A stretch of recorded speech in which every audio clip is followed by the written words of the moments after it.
بلکہ وہاں جو کوشچن کیے گئے چیف جسٹس صاحب سے وہ بھی وڈے گھر نے وہ کوشچن دیے اور ایک ایک کوشچن اسی وڈے گھر کے کہنے پہ کیا گیا. اب آپ کو سمجھ آ گئی.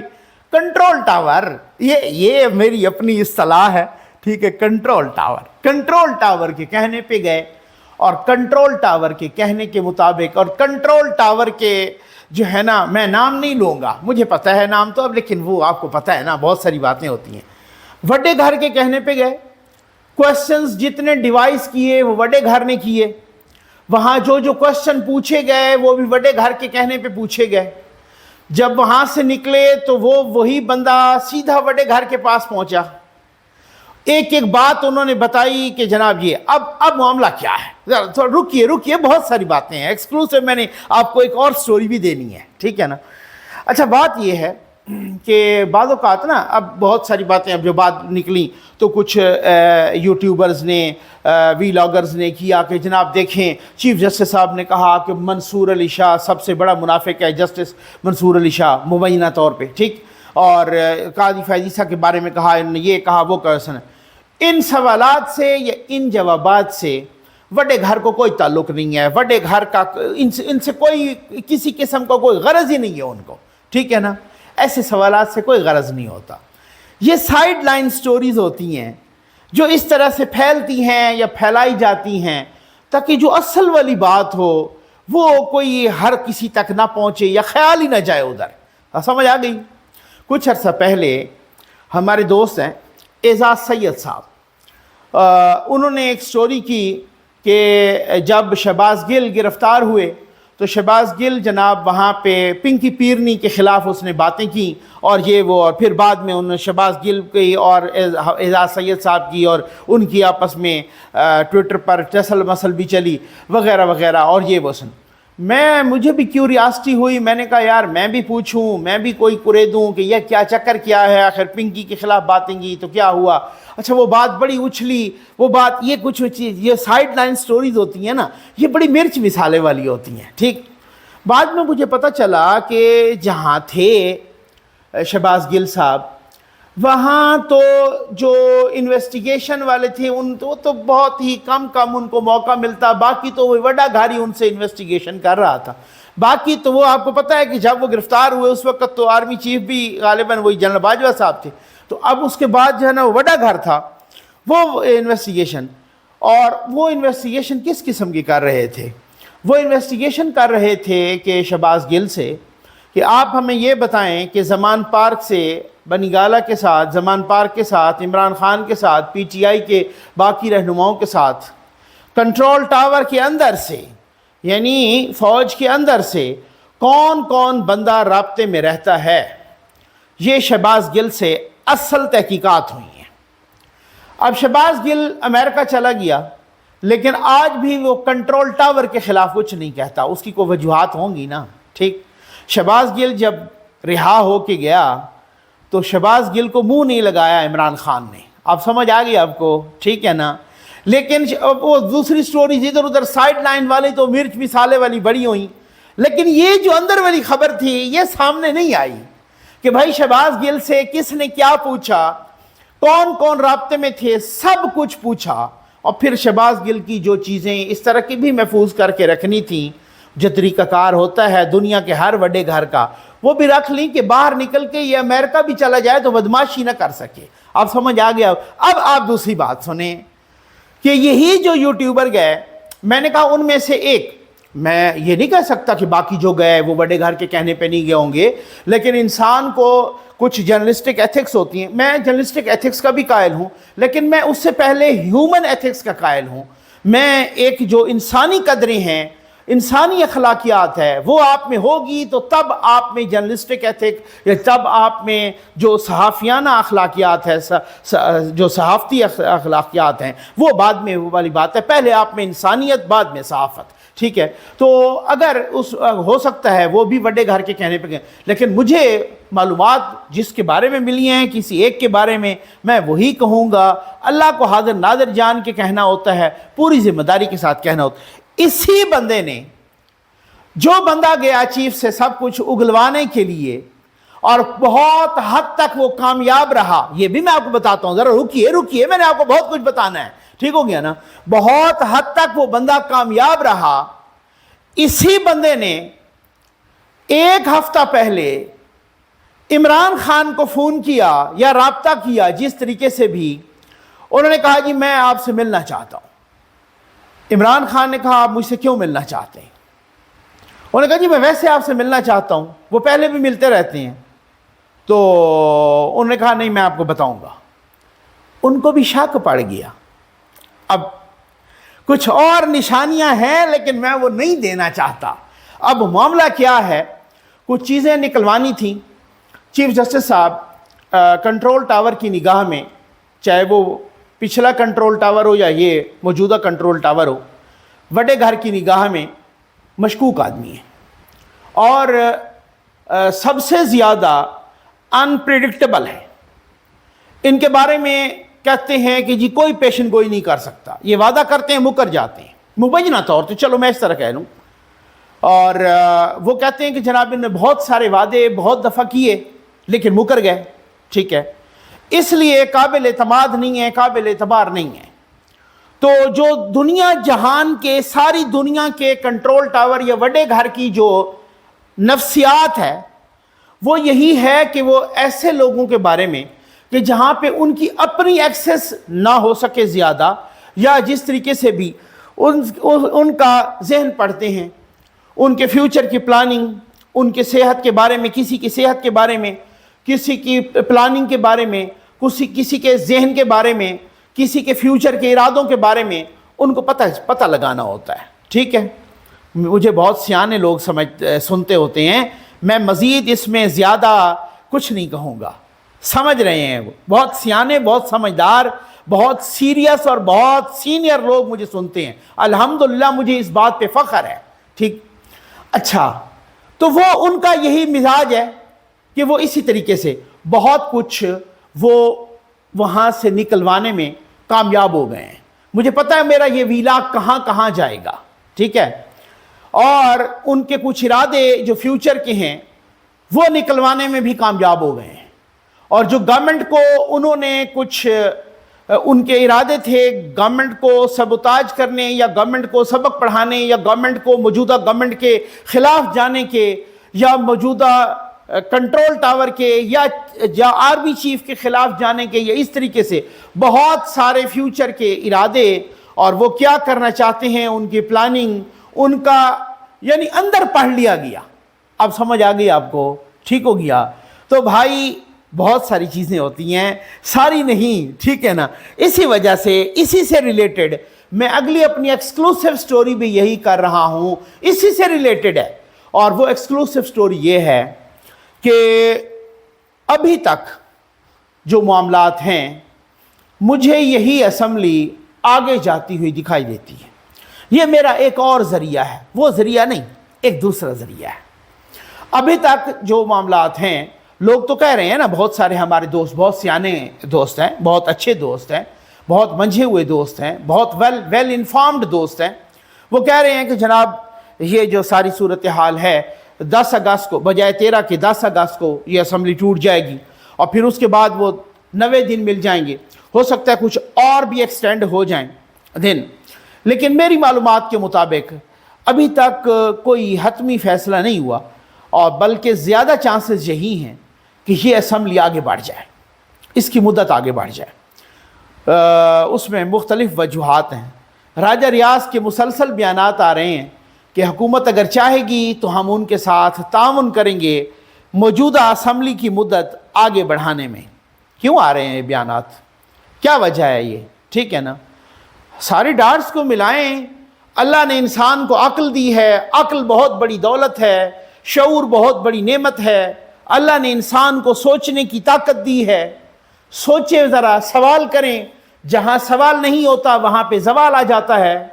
انسان سوچے بھائی اگر 10 اگست کو اسمبلی ٹوٹ جائے تو پھر 16 اگست تک تو بندیال صاحب ہیں, ستمبر تک تو بندیال صاحب ہیں. یہ 1 مہینے سے زیادہ کا عرصہ بنتا ہے. 1 مہینے سے زیادہ کا عرصہ ایک چیف جسٹس کے پاس بہت بڑا عرصہ ہوتا ہے. جب گورنمنٹ کے پاس اسمبلی کا کور بھی نہیں رہے گا